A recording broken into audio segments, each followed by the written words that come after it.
Alors, parlons un peu donc des spécifications d'un ensemble. Spécification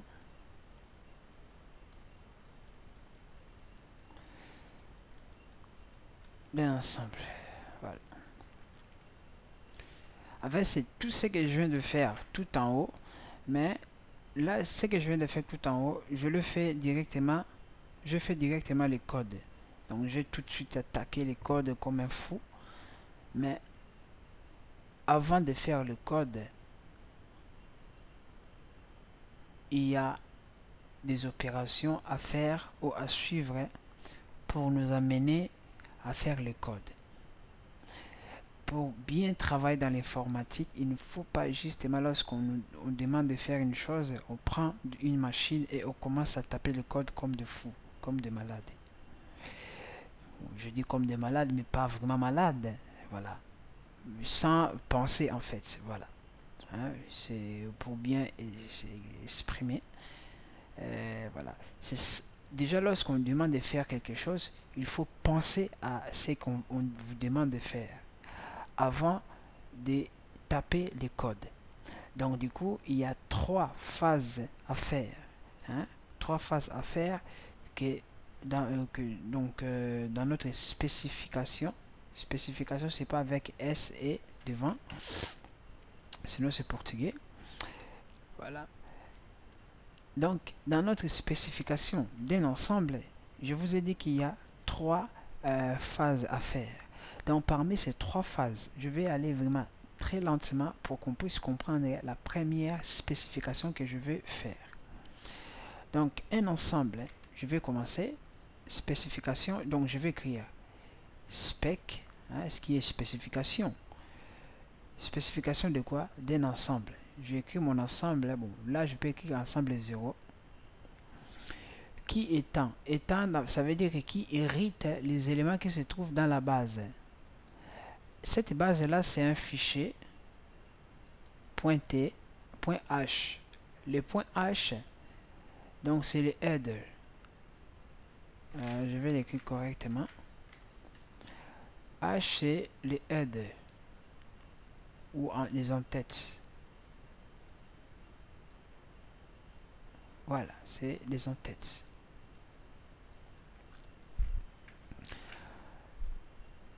Là, on est d'accord. Donc, les en-têtes. Donc, ça veut dire que tous les éléments qui se trouvent dans cette page-là, cette feuille ou cet ensemble-là, les mérite aussi. L'hérite. Voilà, l'hérite aussi. Pour ceux qui ont fait les Java ou les programmations orientées objets, en fait, c'est exactement ce que lorsque vous écrivez, par exemple, classe, le nom des classes, oh là là, pas en français quand même. Le nom des classes, par exemple, classe personne. Là, dans ce cas, c'est classe ensemble. Ensemble. Et vous faites extend. Extend base. Voilà. C'est ce que vous écrivez. Hein? Pour ceux qui font au même PHP, même programme, PHP ou même Java. Par exemple, classe personne. Je vais créer une classe de quoi? D'un chien. Le chien. J'écris par exemple classe chien, mais qui hérite les canines, qui hérite en fait les éléments qui existent ici les canines. Ça veut dire que lui c'est le parent et le chien, lui là c'est le parent et le chien c'est l'enfant qui hérite les éléments des parents. Bon, on fait normalement comme ça. Bon, on n'est pas là. Je continue. Là, c'est spec. Donc, tous les éléments de l'ensemble, il hérite les choses qui se trouvent ou les fonctionnalités, l'ensemble des fonctionnalités qui existent dans la base. Voilà. Et cette fonctionnalité aura comme élément, comme sorte d'élément quoi, ensemble. Donc ça veut dire que nous allons manipuler les ensembles. Voilà, ensemble. Ça, c'est juste le début. Alors, pour votre information, lorsque je commençais le cours, je vous ai dit que jusqu'à maintenant, nous utilisions les types primitifs. Type primitif, c'est lorsque nous écrivions entiers comme ça. Les entiers, les floats, les doubles, les shorts, les longues, les quarts, etc. Ça, c'est primitif. Mais dorénavant, lorsque je vais passer cette partie-là, nous n'allons plus utiliser entier. Nous allons utiliser nat, qui est entier. Nous allons utiliser réel. Réel. Nous allons utiliser ici, bon, ça peut aussi être réel, là, réel. Voilà. Ça, on n'en parle plus. Hein? Je pense que je ne vais pas utiliser tout ça. Hein? Je ne vais pas l'utiliser, donc on n'en parlera plus. Plus on va utiliser les entiers, et là, on va les nommer, hein? Même short, des choses comme ça, les S. Voilà, ça, c'est le plus primitif. Ça devient comme des objets de nouveau type. Hein? Qui vient d'être créé en utilisant type en utilisant type def entier, par exemple nat ou entier s. Lorsque j'utilise float, là j'écris réel, mais ça reste que float. Voilà. Donc sans plus tarder, je vais continuer. Donc spécifique et spec. Donc je prends ensemble 0 qui hérite les éléments qui se trouvent dans le fichier base.h. Les éléments qu'on manipule, c'est des ensembles. Alors, opération. Opération, vous vous souvenez, lorsque j'avais parlé sur les opérations, je vous ai dit que ce sont l'ensemble de fonctions qu'on peut utiliser, qu'on peut évoquer par rapport au sujet dans lequel on parle. Ici, on parle d'un ensemble. Alors, quels sont les éléments qu'on peut parler? Quelles sont les opérations qu'on peut parler? J'en ai déjà cité beaucoup. Donc, opération de l'ensemble vide. Ensemble vide. Lorsqu'on fait l'ensemble vide, bon, je vais l'écrire en français comme ça. J'écris ensemble vide. Ensemble vide. C'est une fonction qui prend rien, mais qui renvoie un ensemble. C'est ça lorsqu'on dit les spécifications. Donc, si aujourd'hui, j'ai écrit l'ensemble des spécifications et que je vous donne, par exemple, je vous le donne, vous saurez facilement créer l'ensemble des codes que moi je vous demande juste à partir de ces specs. Juste à partir des specs, vous pouvez tout faire. Juste à partir des specs, vous pouvez créer des fonctions. Voilà pourquoi cette partie des SDA, donc structure de données et d'algorithmes, en fait, il prend en considération tout l'ensemble des connaissances que vous en avez sur les langages C. Donc ici, on ne va plus vous apprendre qu'entier pour l'afficher, il faut faire %d. Ou pour afficher flottant avec des rangs, il faut faire comme ça. Donc, on n'en parlera plus, on considère que vous avez déjà cette connaissance. Maintenant, on travaille comme des grands, on vous donne les spécificités, les spécifications. Donc, vous allez travailler, coder, mettre toutes vos connaissances en jeu pour résoudre les exigences des spécifications. Ici, c'est l'ensemble. Ça, c'est l'ensemble vide. L'ensemble vide, il ne prend rien en paramètres, mais il renvoie un ensemble. Maintenant, insertion, si je vais ajouter un ensemble. Pour ajouter un ensemble, c'est insertion. J'ai un ensemble. Normalement, lorsque je vais ajouter quelque chose, on dit on veut ajouter quoi ou. Donc, je vais ajouter ou. Je vais ajouter quoi ou. Donc, je vais ajouter un entier. Donc là, je travaille avec des S, je pense. Je travaille avec des nattes. Normalement, ici, au lieu d'ensemble, j'aurais pu mettre nattes parce qu'on travaille avec des nattes. Hein? Là j'ai ensemble. Hein? Non, c'est bon. C'est bon, j'ai rien dit. Voilà. Là, j'ai un ensemble. Voilà. Et je mets nat. Nat, on s'est mis d'accord que nat, c'est des entiers. Hein? Je vous ai dit, ça existe dans les fichiers. Bon, je ne l'ai pas dit. Mais les conversions de nouveaux types. des primitifs au nouveau objet, ça se trouve dans la base. Voilà pourquoi ici on se donne vraiment le droit d'écrire nat. Pourquoi? Parce que on les hérite juste lorsqu'on utilise extend ou étant, là. En anglais c'est extends. Étant à base, donc du coup on l'hérite. Donc j'ai le droit d'écrire ensemble et nat comme ça, et il renvoie un ensemble. Lorsqu'on insère un élément dans un ensemble, on aura un ensemble. Si je veux supprimer par exemple un élément, j'ai un ensemble et j'ai ici supprimer, je supprime normalement un élément dans un ensemble. Comme un ensemble est constitué par des éléments de type nat, voilà, je mets nat, voilà, je renvoie ensemble. Maintenant, il y a encore d'autres opérations, c'est appartenance. Appartenance, j'ai juste un ensemble et un élément nat. Bon, des fois j'écris tout et n'importe quoi. Là, je pose la question. Lorsqu'on pose la question, on a la réponse de type bool. Bool, c'est vrai, c'est faux ou vrai. Voilà. Après, je pose encore la question cardinal. Cardinal d'un ensemble.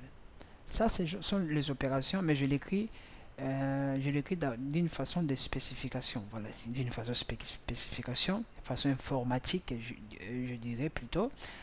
Hein, c'est comme un autre nouveau code que nous sommes en train d'apprendre. Là, pour cardinal, j'ai juste besoin d'un ensemble. Et là, il va me renvoyer nat. Hein, nat, c'est quoi? Par exemple, je demande le cardinal d'un ensemble, il va me renvoyer un entier naturel. Un entier naturel, ça veut dire 2, 3, 4, voilà. Je continue. Maintenant, je vais maximal au minimum. Max ou min. Max ou min. Voilà. J'ai un ensemble. Il va me renvoyer un nat. Et je vais, si j'ai vacuité, j'ai un ensemble et il va me renvoyer bool. Pour poser la question, est-ce que cet ensemble est vide ou il est non vide? Donc c'est on pose la question, donc on a bool. Voilà. Alors lorsque on termine cette partie 1, on entame la partie 2. La partie 2, ça s'appelle ça c'est les opérations. La partie 2, c'est les préconditions.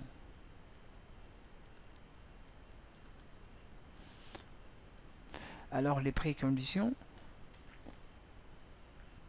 lorsque on a défini un ensemble, hein, je dis que c'est un collectionneur de quoi? Des objets qui ont quoi? Qui ont le même type, et ces objets là sont quoi? Sont uniques. Donc cela veut dire que si je vais insérer quelque chose, un élément, dans un ensemble, je le fais, cette partie là je le fais. Qu'est-ce que je vais faire? Il faut que je vérifie que cet ensemble quoi n'existe pas, n'appartient pas. Il faut que X n'appartient pas à quoi? À cet ensemble, pour que je puisse l'insérer.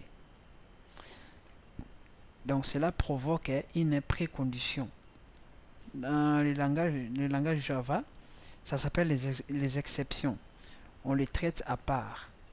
Voilà, on pose que je peux tout insérer, mais il ne faut pas que cet élément voilà, n'appartienne pas à cet ensemble. Donc lorsqu'on trouve déjà cet élément appartient à cet ensemble, on quitte ou on ne fait rien, on n'insère pas.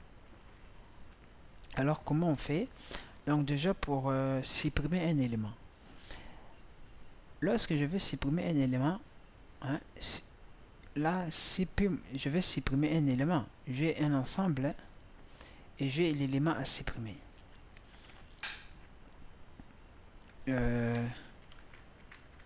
J'ai un ensemble et j'ai cet élément à supprimer. Là maintenant, pour avoir le droit d'écrire comme ça, il faut vraiment être rigoureux. Je vais dire que E c'est quoi? E c'est l'ensemble. X, Y c'est quoi? C'est les nat. Voilà. Là, si je veux supprimer un ensemble, hein, il faut que, donc il faut, je peux faire égalité. Il faut que x, pour supprimer un élément, il faut que x que je vais supprimer, il faut que x que je vais supprimer appartient à quoi? Dans E, appartient dans E. Si x n'appartient pas dans E, donc je ne peux rien supprimer. Donc là, c'est ma condition. Ou en fait, pour supprimer un élément dans un ensemble, il faut que cet élément l'appartienne. Déjà, il ne faut pas que l'ensemble soit vide. Et si l'ensemble n'est pas vide, il faut que l'élément appartienne à cet ensemble-là. Voilà. Mais juste si on écrit comme ça, c'est déjà pas mal. Donc, continuons. Juste, je vais finir le premier spec. Après, on pourra se reposer. Après, précondition, donc, pour max. Maximum au minimum. Pour savoir maximum d'un ensemble, bah, il ne faut pas que l'ensemble soit vide. Ou il ne faut pas que les cardinales il faut pas que les cardinales de cet ensemble soient vides. Voilà. Faut pas que j'ai l'ensemble vide et je ne peux pas savoir les max. Je peux pas. Il faut qu'il y ait des éléments là-bas pour que je puisse savoir les max. Au moins un élément, ce sera lui les max. Après l'insertion, j'ai cet élément et j'ai x. Cet élément et j'ai x. Je vais insérer cet élément dans x. L'autre fois, on a dit qu'il faut insérer un élément qui est unique. Donc la précondition, ça sera qu'il ne faut pas que E appartienne à quoi? Il ne faut pas que X appartienne à quoi? À E. Là, je peux insérer. Voilà. Voilà. Là, voilà. Là, en fait, il y a une chose que je n'ai pas vraiment abordée. Hein, lorsqu'on crée notre ensemble comme ça, int lm de taille n. Voilà, n, j'avais dit que n c'est define n 100. Supposons qu'on est arrivé dans les 900 et dans les 99. 99, c'est déjà 100 éléments. Parce qu'on commence de 0 à 99. Donc, on voit que là aussi, c'est un problème. Donc, dans l'insertion, on pourrait se mettre qu'on ne peut pas. Si cet élément n'appartient pas, c'est déjà une chose. Il faut aussi que les cardinales de E soient inférieures. Hein, cardinal de E soit inférieur à quoi? Dans ce cas, c'est à n même moins 2. Voilà, n moins 2 ici, ça fait 98. Pour dire qu'on peut insérer, maintenant on aura 99 qui fait 100. Vous voyez? Voilà. J'en ai pas parlé, j'en ai pas insisté. C'est pas parce que. Pourquoi? Parce que c'est pas vraiment pour l'instant, c'est pas vraiment la priorité. Je voulais qu'on puisse justement comprendre ce qu'on vient de faire ici. Alors, troisième partie, donc c'est les axiomes. C'est là, les axiomes, c'est pour prouver que cette action-là, et ces activités-là, ou ces opérations-là, peuvent être faites. Mais les axiomes, normalement, est fait à la base de ces deux fonctions que vous voyez là. Ça s'appelle les fonctions de base. Les fonctions de base, comme vous pouvez voir, ce sont des fonctions, normalement, dans les axiomes, on ne le fait pas. On ne le fait pas parce que c'est, on dit ça c'est trivial, hein, comme les mathématiciens disent, c'est trivial. Donc du coup, je vais commencer pour supprimer, pour vous montrer que tout ce qu'on a fait ici et là est vraiment vrai. Je vais supprimer. Ben, selon la condition, on a dit quoi? On a dit que on ne supprime pas un ensemble vide. Donc pour supprimer, il faut qu'on puisse faire quoi? Il faut qu'on puisse faire les sections. Les sections, là aussi il faut et par exemple et i, ce sont des ensembles. X, Y, Z, ce sont des nattes. Voilà. Pour qu'on puisse les écrire là. là je fais insertion d'un ensemble. Là je mets ensemble et j'insère cet élément là dans cet ensemble. Si maintenant je vais supprimer, parce que supprimer c'est une fonction qui prend des éléments dans les paramètres. Ça c'est un élément parce qu'insérer un ensemble, il renvoie un ensemble. Donc tout ça c'est un ensemble. Et là je vais supprimer y. On s'est dit que pour supprimer un élément, il faut que cet élément là soit quoi, appartienne à cet ensemble là pour le supprimer.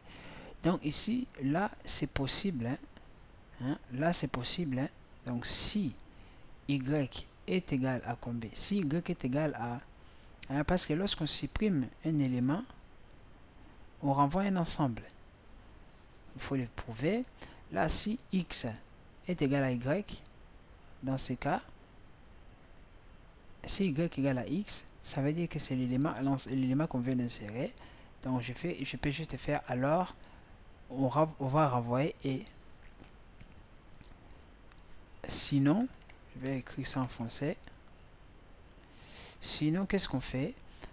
Bah, comme lorsqu'on supprime, on renvoie un ensemble. Bah, qu'est-ce que je vais faire? Je vais faire quoi? Je vais faire l'inverse de cet élément-là. Je vais dire que je vais insérer. Alors, je vais insérer quoi? Je vais insérer les sous-ensembles que je vais supprimer y. Et je vais insérer quoi? Je vais insérer x. Ça veut dire que comme je n'ai pas réussi à, j'ai pas réussi à supprimer y avec y et cet ensemble là, ça c'est ensemble A. Donc maintenant il faut que je prenne cet ensemble là sans x que je vais insérer ici.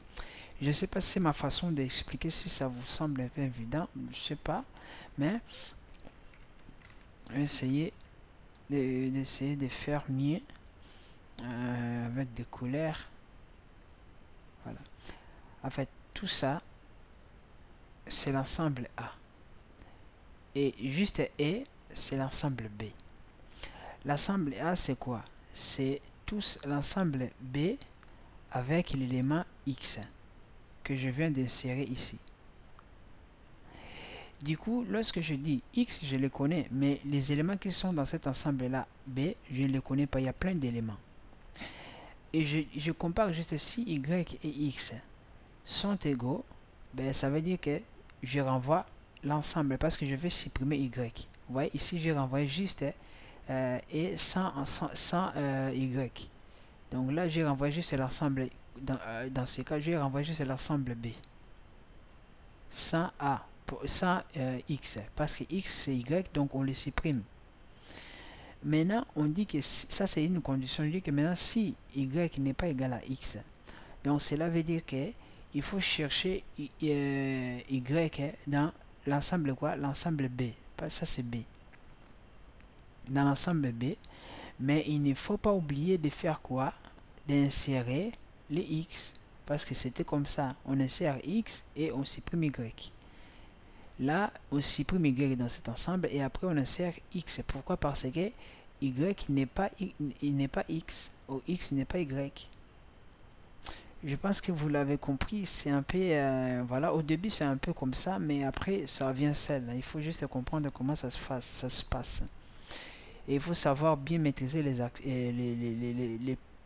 les opérations, hein, parce qu'on tombe souvent dans le panneau, donc voilà.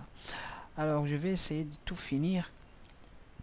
Alors pour appartenance,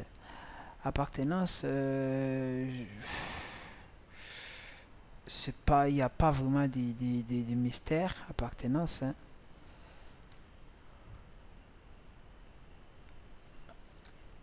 Il n'y a pas de mystère. Appartenance, je fais appart. Si on a un ensemble vide, et je pose la question si X appartient à cet ensemble là, ben ça sera faux. La réponse sera faux.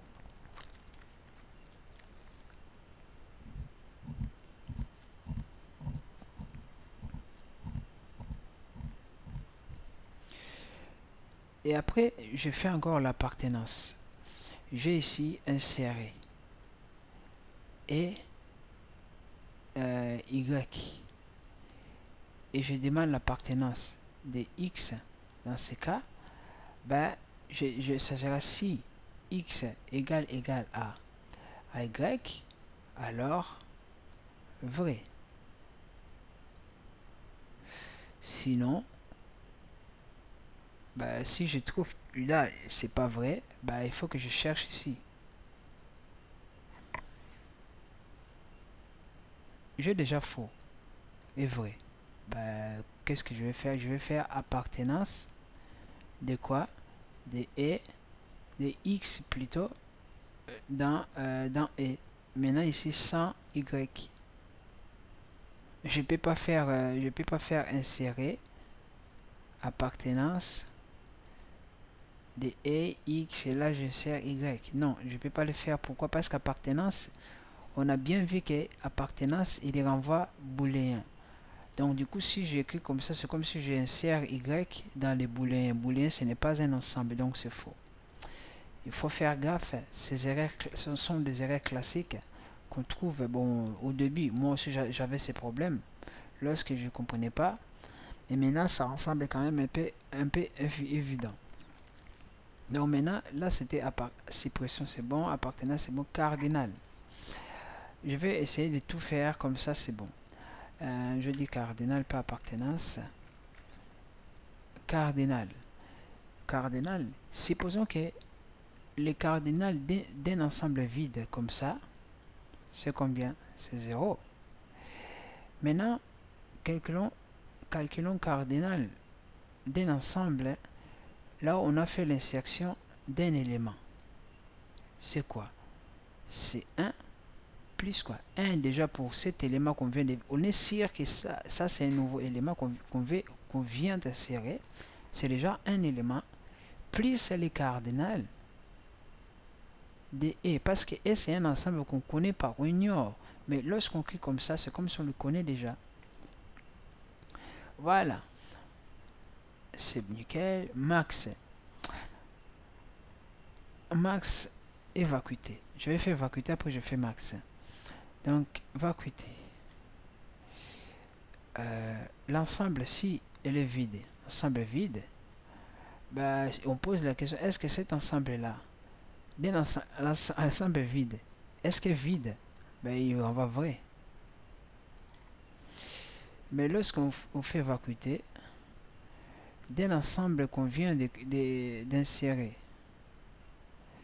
un élément, sa vacuité c'est faux. Cet ensemble n'est pas vrai parce que là, on vient d'insérer un élément. Maintenant, aventurions-nous lorsqu'on crée max. On se dit qu'on ne peut pas chercher max d'un ensemble vide. Donc moi ici, je ne peux pas faire écrire comme ça ensemble vide. Je ne peux pas. Parce que dans les préconditions, c'est déjà interdit. Vous voyez? Donc là, on devient un peu intelligent. On crée que les essentiels, c'est que nous avons droit, et pas d'autres. On peut rajouter, mais tant que cet élément-là, ou cet axiome, ou même les méthodes ou les opérations sont encadrées dans les préconditions, là c'est bon. Sinon, on ne peut pas le faire. Là, max. Max d'un ensemble, là on vient d'insérer un élément X. On ne sait pas la quantité de ces... On ne sait pas le max de cet élément-là. Mais on a quand même celui-là. Alors, qu'est-ce qu'on fait? Je dis quoi? If, regardez bien, ouais, regardez bien ce que je vais faire. Si, pourquoi j'écris en anglais? Si X est supérieur au max de E, alors qu'est-ce que je vais faire? Alors, le max c'est quoi? C'est X. C'est logique, hein? Je ne sais pas si vous me comprenez. Voilà. Sinon, qu'est-ce que je vais faire? Sinon, je vais faire max de E. Là, pour moi, en tout cas, c'est fini.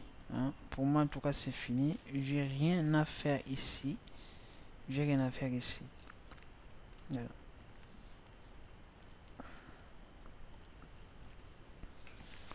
pour moi, j'ai rien à faire. Et là, je viens de finir. Donc, on a fait déjà 30 minutes. Je préfère qu'on s'arrête par là, hein, et on fait les commentaires dans la vidéo qui vient. À bientôt.